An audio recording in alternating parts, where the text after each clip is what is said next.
ಅದಕ್ಕಿಂತ ಮುಂಚೆ ಒಂದು ಕೇಸ್ ಇರಲಿಲ್ಲ. ಯಾಕೆ ಕೇಸ್ ಬಂತು ಹೇಳಿ ನೋಡೋಣ? ಜಮೀನ್ ವ್ಯಾಲ್ಯೂ ಬಂತು.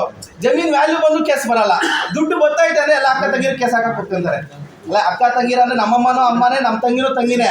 ಬಟ್ ಯಾಕೆ ಆಗ್ತಾ ಇದ್ದಾರೆ? ಇವ್ರು ಅಕ್ವೈರ್ ಮಾಡ್ತಾರೆ, ಆಸೆ. ಇವಾಗ ಅದಕ್ಕಿಂತ ಆರಾಮಾಗಿ ವ್ಯವಸಾಯ ಮಾಡ್ಕೊಂಡಿರೋದೇ ಬೆಸ್ಟ್ ತಾನೆ. ಅಲ್ಲ, ಇವ್ರು ಸಂಬಳ ತಗೊಂತಾರೋ ನಮ್ಮಿಂದ. ಇವತ್ತು ನಾನು ಇಲ್ಲೇ ಇದ್ದೀನಿ, 10 ಗಂಟೆಗೆ ಬಂದಿದ್ದೀನಿ. ಬಂದಿರೋ ಎಲ್ಲ ಲಿಫ್ಟಲ್ಲೇ ಕ್ಯಾಮ್ರಾ ಇದೆ, ಬೇಕಾದ್ರೆ ಚೆಕ್ ಮಾಡ್ಕೊಳ್ಳಿ. 10:15, 10:15, 11 ಗಂಟೆಗೆ ಬಂದಿದ್ದಾರೆ.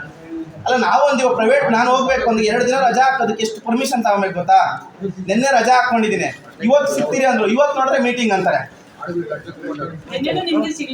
ನಿನ್ನೆನೂ ಸಿಗ್ಲಿಲ್ಲ, ನಾಳೆನೂ ಸಿಗಲ್ಲ ಅಂತ ಗೊತ್ತು. ಆದ್ರೂ ನಾವು ಮಾಡೋ ಕೆಲಸ ನಾವು ಮಾಡ್ಬೋದು. ನೀವು ಆನ್ಲೈನಲ್ಲಿ CP ಗ್ರಾಮ್ ಅಂತ ಹೇಳ್ಬಿಟ್ಟು ಒಂದು ಆ್ಯಪ್ ಇದೆ, ಅದರಲ್ಲಿ PM-ಗೆ ಡೈರೆಕ್ಟಾಗಿ ಒಂದು ಪತ್ರ ಬರಿಬೋದು. ಆಮೇಲೆ ಕರ್ನಾಟಕದಲ್ಲಿ ಜನಸ್ಪಂದನ ಅಂತ ಒಂದು ಆ್ಯಪ್ ಐತೆ, ಅದ್ರ ಮುಖಾಂತರ ನೀವು ಆದಷ್ಟು ಅಪ್ಲೈ ಮಾಡಿ. CM-ಗೆ ಹೋಗ್ಬೇಕು, ಇನ್ನೊಂದಕ್ಕೆ ಹೋಗ್ಬೇಕು. ನೀವೇನಾದ್ರು ಲ್ಯಾಂಡ್ ಕೊಟ್ರೆ ನೀವು ಹಳ್ಳಿಗೆ ಬಿದ್ದಂಗೆ ನಾನು ಹೇಳೋದು. ನೀವಂತೂ ಲ್ಯಾಂಡ್ ಕೊಡೋಕ್ಕೆ ಹೋಗ್ಬೇಡ. 100 ಕೋಟಿ ಕೊಡಲಿ, ದೇವರಾಣೆ ಕೊಡಲ್ಲ ಅವರು. ಯಾಕೆ ಕೊಡಲ್ಲ ಅಂತ 10 ಜನಕ್ಕೆ ಸಿಕ್ಕಿದ್ರೆ ಇನ್ನು 90 ಜನ ನಂತರ ಅಲಿತಾನೆ ಇರಬೇಕು. ಒಬ್ಬೊಬ್ಬನೇ ಬಂದು ಓಡಾಡಿ ಏನು ಮಾಡ್ಬೇಕು ಹೇಳಿ? ಲಂಚ ಕೊಡಬೇಕು, ತಗೊಳ್ಳೇಬೇಕು. ಅದಕ್ಕಿಂತ ಏನು ಮಾಡ್ಬೇಕು ಹೇಳಿ?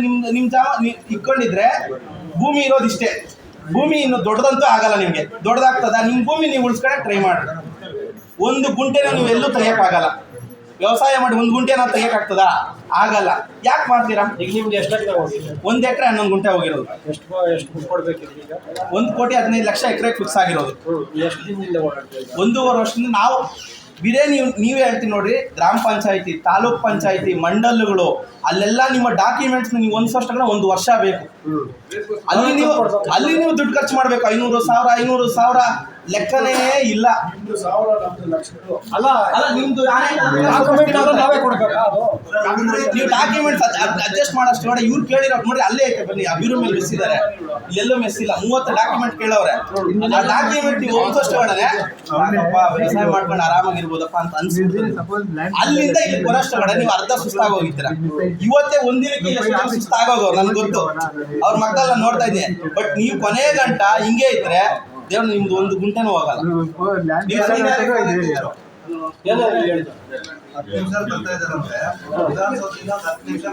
ನೀವು ಮಾತಾಡಿ ಸರ್, ನೀವು ಮಾತಾಡಿ. ಊರ್ಕೊಂಡಪ್ಪ ನೀವು ಮಾತಾಡಿ ಸರ್. ಈಗ ನೀವು 1 ಕೋಟಿಗೆ ಎಷ್ಟು ಕೇಳ್ತಾ ಹೋಗಲ್ಲ ಲಂಚ ಕೇಳೋದಲ್ಲ ಹೇಳ್ತೇನೆ. ನಾವು ಒಳಗೆ ಬಿಟ್ಟು ಇವಾಗ ಕೇಸ್ ವರ್ಕರ್ ಇದ್ರೆ ಮ್ಯಾನೇಜರ್ ಇದ್ರೆ ಅವ್ರು ಇರ್ಬೇಕು ಅಂತಾರೆ. ಮೊನ್ನೆಯಿಂದ ಬರ್ತಾನೆ ಇದ್ದೀನಿ ನಾನು. ಮನೆಗೆ ತಂದು ಕೊಡಲ್ಲ ದುಡ್ಡು, ಬ್ಯಾಂಕ್ ಹಾಕಲ್ಲ ಸರ್. ಏನ್ ಸರ್ ಆನ್ಲೈನಾ ಸರ್ ಇವರು?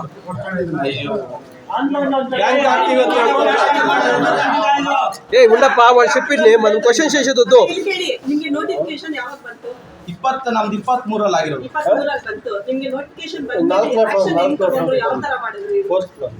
ಮೇಡಮ್ ಅವ್ರು ಏನು ಮಾಡಲ್ಲ, ನೀಟಾಗಿ ಅವ್ರ ಪಾಡಿಗೆ ಅವ್ರು ಟಾರ್ ಹಾಕ್ತಾರೆ, ಅವ್ರ ಪಾಡಿಗೆ ಅವ್ರು ಲೈಟ್ ಹಾಕ್ತಾರೆ. 4 ಜನ ಇವಾಗ ಏನಂತ ಗಲಾಟೆ ಮಾಡ್ತಾರೆ ಅಂತ ಹೇಳಿ ಇಷ್ಟೇ ಜನ ಅಲ್ಲೇ ಕುತ್ಕೊಬೇಕು. ಇಷ್ಟೇ ಜನ ನಿಮ್ಮ ರೈತ ಜಮೀನುಗಳ ಹತ್ರ ಇರ್ಬೇಕು. ಅವಾಗ ಅವ್ರು ಇಲ್ಲಪ್ಪ ಆಗಲ್ಲ ಅಂತ ಕಳಿಸ್ಬೇಕು. ಮತ್ತೆ ಪೊಲೀಸರು ಬರ್ತಾರೆ, ಮತ್ತೆ ಆ ಕಡೆ MLA ಬರ್ತಾರೆ. ಇದ್ರಲ್ಲಿ ಒಂದು 10 ಜನ ನಿಮ್ಗೆ ಹೇಳ್ತೀನಿ ಅಂತಲ್ಲ, ಇದ್ರಲ್ಲಿ ಒಂದು 10 ಜನ ಏನ್ ಮಾಡ್ತಾರೆ, ದುಡ್ಡು ಬಂದ್ಬಿಡ್ಲಿ ಅಂತ ಅನ್ಕೊಂಡ್ಬಿಡ್ತಾರೆ ಮನ್ಸಲ್ಲಿ. ಇಷ್ಟೆಲ್ಲ ಹೋರಾಟ ಮಾಡೋದು ಯಾಕೆ, ದುಡ್ಡು ಬಂದ್ಬಿಡ್ಲಿ ಅಂತ ಅನ್ಕೊಂಡ್ಬಿಟ್ಟು ಸುಮ್ಮನೆ ಆಗ್ತಾರೆ. ಇನ್ನೂ 80 ಜನ ಓಡಾಡಕ್ಕಾಗಲ್ಲ, ಇನ್ನೊಂದಾಗಲ್ಲ, ಇನ್ನೊಂದು 4 ಕರೆ ಹೋಗ್ಬೇಕು. ನಮ್ಮ ಬಂದು ಮಾಡೋದೇ ಎಲ್ಲರೂ ಮಾಡೋದೇ. ಇವಾಗ ಇಷ್ಟೊತ್ತು 4 ಗಂಟೆಗೆ ಇಲ್ಲ, ಎಲ್ಲರೂ ಕಳಿಸ್ತಾ ಇದ್ವಿ.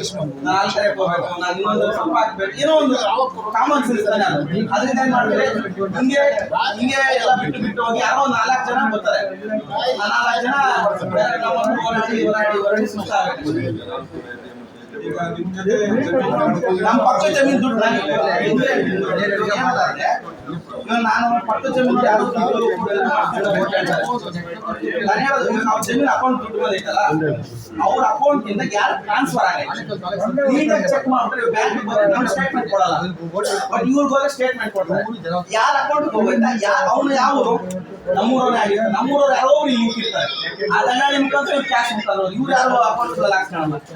ಅದರಿಂದ ನಾನು ಹೇಳ್ತಾ ಇದ್ದೇನೆ, ನೀವು ಜಮೀನೇ ಕೊಡಬೇಡ. ಒಂದು 50% ತಗೊಂಡಿದ್ದಾರೆ ಲಂಚ ಕೊಟ್ಟು. ಇನ್ಫ್ಲೂಯೆನ್ಸ್, MLA, ಇನ್ನೊಂದು ನಾನು ಅವ್ರದ್ದು, ಮತ್ತೆ ಇವ್ರ ಅಧಿಕಾರಿಗಳ ಮೇಲೆ ಅಧಿಕಾರಿಗಳು ಫೋನ್ ಇನ್ಫ್ಲೂಯೆನ್ಸ್ ಏನೋ ಮಾಡಿ ತಗೊಂಡಿರ್ತಾರೆ ಅವರು.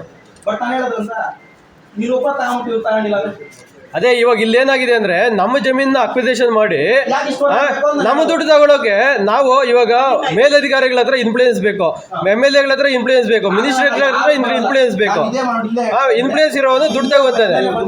ನಮ್ಮ MLA ನಾನೇ ಅವ್ರು ಓಟ್ ಹಾಕಿದ್ದೀನಿ, ಆ ಪಕ್ಷ ಅನ್ನೋದು ಬೇಡ, ಇಲ್ಲೇ ಬಂದಿದ್ರು. ಅಣ್ಣ ನಮ್ದು ಹಿಂಗ ಆಗೈತೆ ಅಂದ್ರೆ ಇವ್ರು ವಾರದಿಂದ ಈ ರೈತ ನಲಿತಾವ್ನ, ಅದಕ್ಕೆ ನಾನು ಬಂದಿದ್ರು.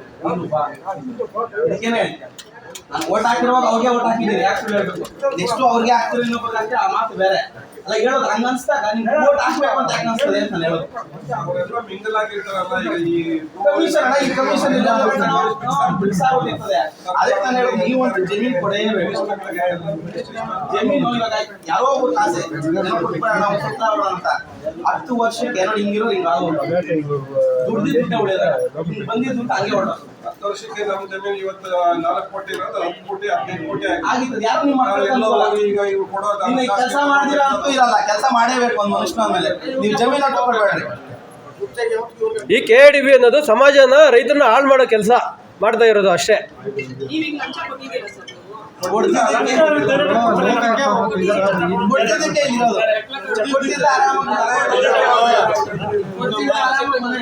ಆ ಹುಡುಗ ನ್ಯಾಯಯುತವಾಗಿ ಹೋರಾಟ ಮಾಡ್ತಾರೆ.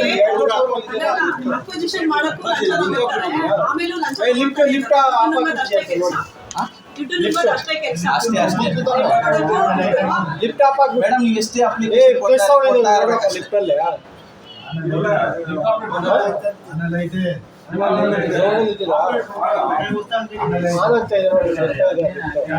ಅವಾಗಿಂದ ಯಾವ್ದು ಲಿಫ್ಟ್ ಓಡಾಡಿಲ್ಲ ಸರ್. ಹೇಳಿ ಸರ್, ನಿಮ್ಮ ಎಕ್ಸ್ಪೀರಿಯನ್ಸ್ ಹೇಳಿ, ಸ್ವಲ್ಪ ಶೇರ್ ಮಾಡಿ.